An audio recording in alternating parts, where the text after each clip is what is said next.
जरूर मैं सपना देख रहा हूं। सपना नहीं है बाबा, मैं वापस आ गया। आपका विक्रम वापस आ गया। विक्रम परेशान हो उठा। उनकी तबीयत खराब है क्या? अपने जवान बेटे को खोने की खबर सुनकर एक माँ कैसी होगी? वो तो उसी दिन बिस्तर को लग गई थी जब तेरे साथ के 3 सिपाही तेरा सामान लेकर आए थे। गांव वालों के जाने के बाद विक्रम ने समझा बुझाकर अपनी माँ को आराम से बिठा दिया। पूरा दिन वो अपने माता पिता के साथ ही रहा और उनके चिंता से भरे सवालों का जवाब देता रहा। जब उसके पिता ने पूछा कि एक्सीडेंट हुआ कैसे था, तो विक्रम ने उन्हें पूरी बात ना बताकर साधारण सा वर्णन सुना दिया। मैं पुल के ऊपर से जा रहा था बाबा कि अचानक सामने से एक गाड़ी तेजी से मुड़कर मेरी तरफ आई। शायद उसके ब्रेक फेल हो गए थे। जब मुझे लगा कि अब एक्सीडेंट होने से कोई नहीं बचा सकता, तो मैं चलती गाड़ी से नीचे पानी में कूद गया। लेकिन ये बात किसी को पता नहीं चली। सबको लगा गाड़ियों की टक्कर के बाद हुए विस्फोट में मैं भी खत्म हो गया। मुझे लौटने में देर इसलिए लग गई क्योंकि पानी के बहाव के साथ बहुत दूर निकल गया था। कल रात को ही वापस दिल्ली के दफ्तर पहुंचा और वहां रिपोर्ट करने के बाद सीधा आप लोगों के पास चला आया। मैं जानता था आप लोग बहुत दुखी होंगे। विक्रम के पिता ने अपनी आंखें पोंछते हुए कहा, अब छोड़ इन बातों को। तू सही सलामत है, हमें और कुछ नहीं चाहिए। भगवान हमेशा तेरी रक्षा करे। विक्रम देख रहा था कि उसके माँ बाप पर उसकी मौत की खबर का क्या असर हुआ था। 2 ही दिन में जैसे वो 10 साल और बूढ़े हो गए थे। लेकिन विक्रम के साथ रहने से अगले कुछ ही दिनों में मधु बिल्कुल ठीक हो गई। पहले की तरह घर के सारे काम करने के बाद भी वो विक्रम के लिए रोज तरह तरह की पकवान बनाती। उसके पिता भी स्वस्थ और खुश दिखने लगे थे। पूरे गांव में जैसे त्योहार का माहौल हो गया था।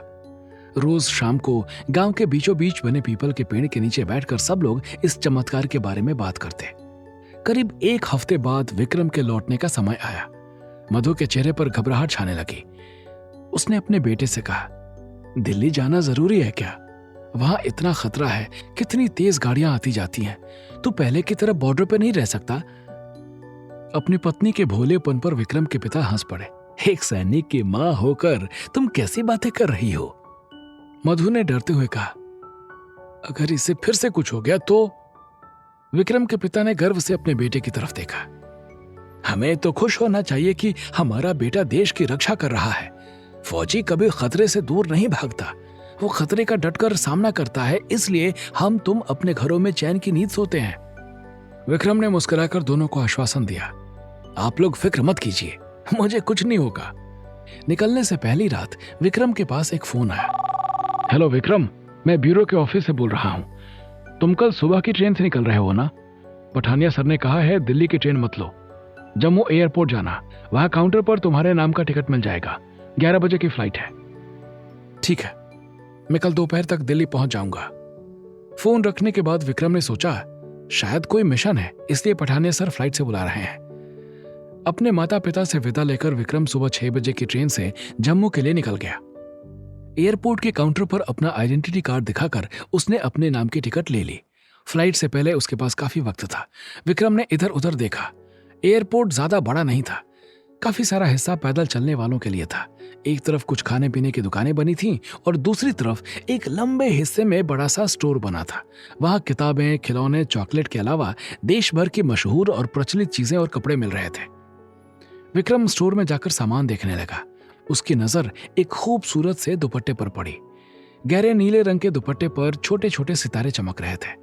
ऐसा लग रहा था जैसे तारों से भरी रात के आसमान का एक टुकड़ा तोड़कर उसका दुपट्टा बना दिया। करिश्मा पर यह कितना सुंदर लगेगा, विक्रम ने सोचा और दुपट्टा उठा लिया। लेकिन खरीदने से पहले उसे ख्याल आया कि उसने कभी करिश्मा को ऐसा लिबास पहने नहीं देखा। यूनिफॉर्म और जीन्स के अलावा सिर्फ एक बार गोवा में करिश्मा ने एक खूबसूरत सी ड्रेस पहनी थी। वो दिन याद करते ही विक्रम के चेहरे पर मुस्कान आ गई।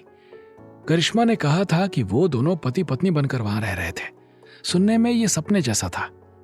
काश ये सपना सच हो जाए। विक्रम ने एक ठंडी आह भरते हुए सोचा। तभी पीछे से किसी ने उसे टक्कर मारी। दुपट्टा उसके हाथ से छूटकर नीचे गिर गया। सॉरी। एक भारी आवाज सुनकर विक्रम ने मुड़कर देखा तो उससे भी लंबा एक आदमी पैनी नजरों से उसे देख रहा था। आपको कुछ चाहिए? विक्रम ने पूछा। क्या आप फौजी हो? आदमी ने सवाल किया।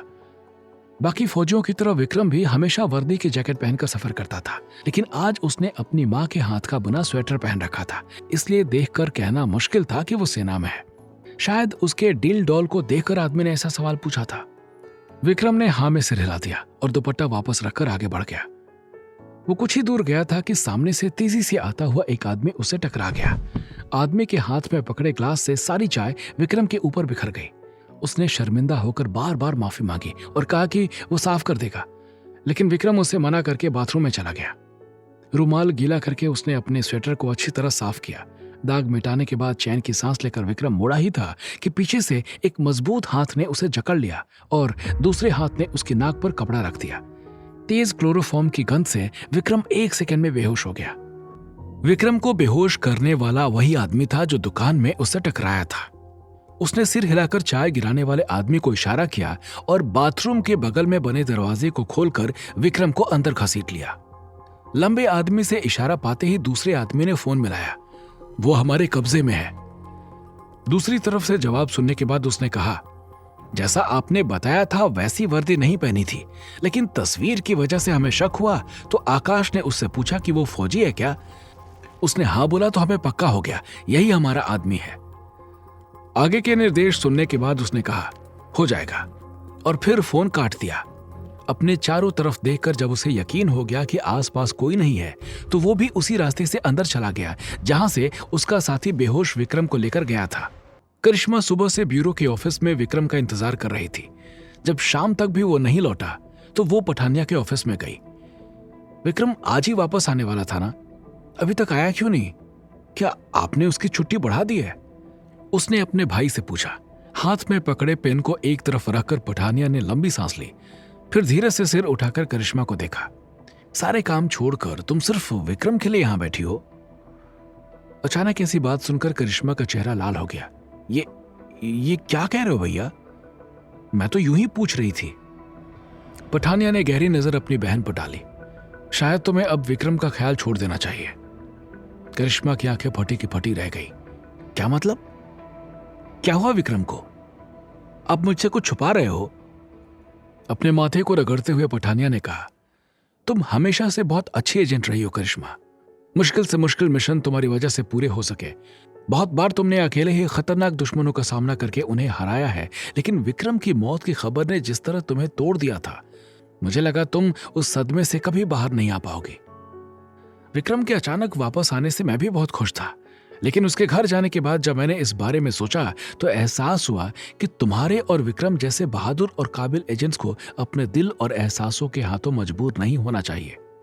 तुम तो जानती हो इस काम में कितना खतरा है। किसके लिए कौन सा दिन आखिरी होगा ये कहना मुश्किल है। अगर विक्रम को सच में कुछ हो गया होता तो क्या तुम खुद को संभाल पाती? क्या तुम उतनी ही दिलेरी और सतर्कता से नए मिशन पर जा पाती? तुम्हारी एक गलती से सिर्फ तुम्हारी ही नहीं, टीम के बाकी लोगों की जान भी खतरे में पड़ सकती है। और ये सब किस लिए होता? क्योंकि विक्रम तुम्हारे लिए एक साथी एजेंट से कहीं ज्यादा बनता जा रहा है। करिश्मा हैरान हो गई। आपको पता है भैया, मेरे लिए ड्यूटी से ऊपर कुछ नहीं है। आप तो मुझे बचपन से जानते हो। क्या आपको सचमुच लगता है कि विक्रम की वजह से मैं अपने फर्ज को नजरअंदाज कर सकती हूं? बिना उससे नजरें मिलाए पठानिया ने कहा, पहले मैंने कभी ऐसा नहीं सोचा, लेकिन विक्रम के साथ हुए हादसे का असर देखने के बाद मुझे फिक्र होने लगी है। उस दिन रमन सर के सामने तुमने भावनाओं में बहकर जिस तरह बात की, अगर उन्हें शक हो जाता तो उन्हें अच्छा नहीं लगता। हमारी प्राइवेट लाइफ से उन्हें क्या मतलब? करिश्मा की आवाज थोड़ी तेज हो गई। मेरी जिंदगी में जैसा भी वक्त आया हो, इसका असर मेरे काम पर कभी नहीं पड़ा और न ही कभी पड़ेगा। ये बात आप भी सुन लीजिए और जरूरत पड़े तो रमन सर को भी बता दीजिए। जवाब देते वक्त पठानिया की आवाज में अजीब सा दर्द था। रमन सर के सामने ये बातें नहीं करी जा सकती। उनके हालात और अनुभव ने रिश्तों पर से उनका विश्वास उठा दिया है। खैर, इस वक्त मैं उनकी बात नहीं कर रहा, पर मुझे तुम्हारी चिंता है। करिश्मा मेरी कोई सगी बहन नहीं है। मैंने हमेशा से तुम्हें ही अपनी बहन माना है।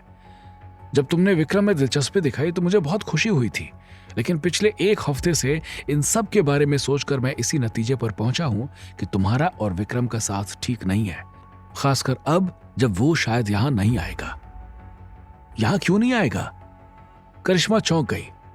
ऐसा कुछ हुआ है क्या जिसके बारे में मुझे नहीं पता? मैं जानती हूं आप कोई सीक्रेट इंफॉर्मेशन नहीं बता सकते, लेकिन बस इतना बता दीजिए कि विक्रम ठीक तो है ना? जब करिश्मा विक्रम के फिक्र में अपने भाई से सवाल कर रही थी, उसी वक्त विक्रम को धीरे धीरे होश आने लगा। उसने आंखें खोली तो अपने आप को एक कमरे में पाया। पहले उसने बिना हिले धीरे से नजरें घुमाकर देखा कि कमरे में उसके अलावा कितने और लोग हैं। वहां कोई नहीं था। विक्रम उठकर बैठ गया और कमरे का जायजा लिया। इससे पहले कि विक्रम उठकर बाहर जाता, दरवाजे का हैंडल घुमा और दरवाजा अंदर की तरफ खुलने लगा। फुर्ती से खड़े होकर विक्रम ने अटैक करने की पोजीशन ले ली। अंदर आने वाले व्यक्ति पर वो हमला करने ही वाला था कि आने वाले ने चिल्लाकर कहा, अरे ये तुम क्या कर रहे हो? मुझे मारोगे क्या? आगे की कहानी जानने के लिए देखें अगला एपिसोड सिर्फ पॉकेट एफएम के यूट्यूब चैनल पर, और कमांडर विक्रम चौहान के सारे एपिसोड्स को सुनने के लिए डिस्क्रिप्शन में दी लिंक से डाउनलोड करें पॉकेट एफएम ऐप।